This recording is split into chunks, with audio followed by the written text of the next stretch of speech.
إذن قال السمهودي: المعروف عند الناس أن البيت الذي على يمين الخارج من خوخة آل عمر، انتبه إلى الاتجاهات، المعروف عند الناس أن البيت الذي على يمين الخارج من خوخة آل عمر هو بيت عائشة. انتبه إلى الاتجاهات. تصور نفسك أنك في داخل بيت أم المؤمنين حفصة رضي الله عنها، وتريد أن تخرج من بيت حفصة، من غرفة حفصة. عندما تخرج على يمينك تجد غرفة السيدة عائشة، تجد باب غرفة السيدة عائشة، تجد بيت السيدة عائشة. إذن يقول المعروف عند الناس، ونحن من الناس، المعروف عند الناس إلى القرن العاشر أن بيت عائشة ملاصق لبيت حفصة، وليس هو المقبرة النبوية، ليس هو المقبرة النبوية. بعد أكثر من 900 سنة من وفاة النبي صلى الله عليه وآله وسلم، والناس عندها علم ويقين بأن بيت عائشة ملاصق لبيت حفصة، وليس هو الغرفة النبوية، ليس هو المقبرة النبوية. لاحظ التزييف في التاريخ، لاحظ التزييف في الحقائق، لاحظ كيف يجهلون الناس في كل الطوائف، في كل المذاهب. الجهل عام، التجهيل عام، الخرافات عامة، أئمة الضلالة في كل المذاهب، في كل الطوائف. المعروف عند الناس أن البيت الذي على يمين الخارج من خوخة آل عمر هو بيت عائشة. عندنا أولا وثانيا، 1 و2، خطوة أولى وخطوة ثانية. أقول إلى سنة 911 هجرية إلى عام 911 هجري، إلى سنة 911 هجرية كانت الناس تعلم أن بيت عائشة يقع على يمين خوخة عمر، وليس الحجرة النبوية، وليس المقبرة النبوية، وليس الحجرة النبوية. إذن القضية واضحة.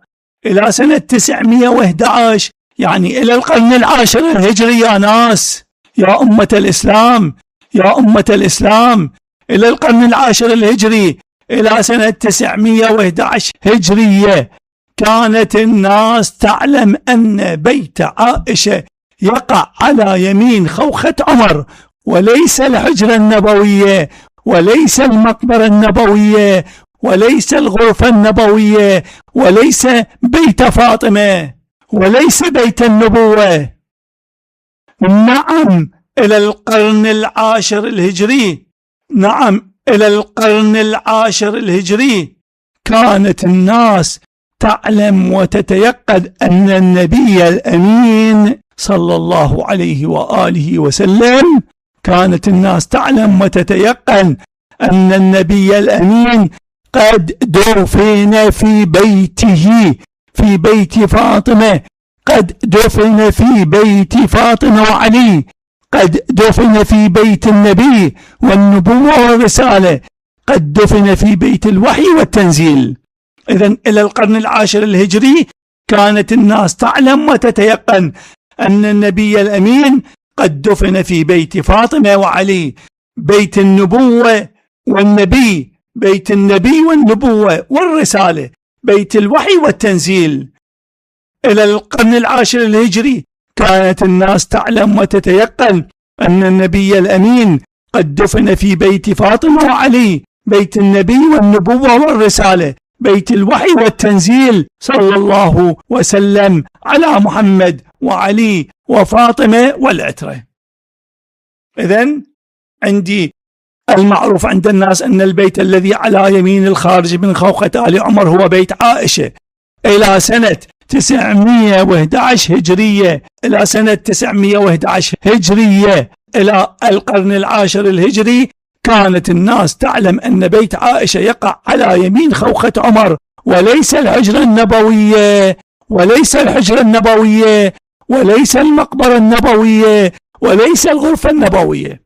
نعم إلى القرن العاشر الهجري كانت الناس تعلم وتتيقن كانت الناس تعلم وتتيقن أن النبي الأمين قد دفن في بيته، قد دفن في بيت فاطمة وعلي، بيت النبي والنبوة والرسالة، بيت الوحي والتنزيل.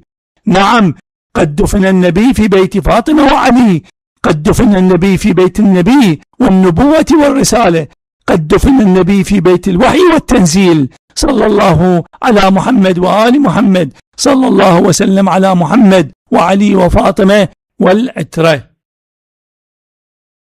ونكتفي بهذا المقدار ونكمل الكلام لاحقا إن شاء الله تعالى.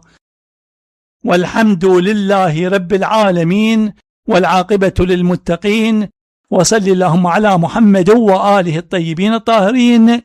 وأسألكم الدعاء وأسألكم الدعاء وأسألكم الدعاء.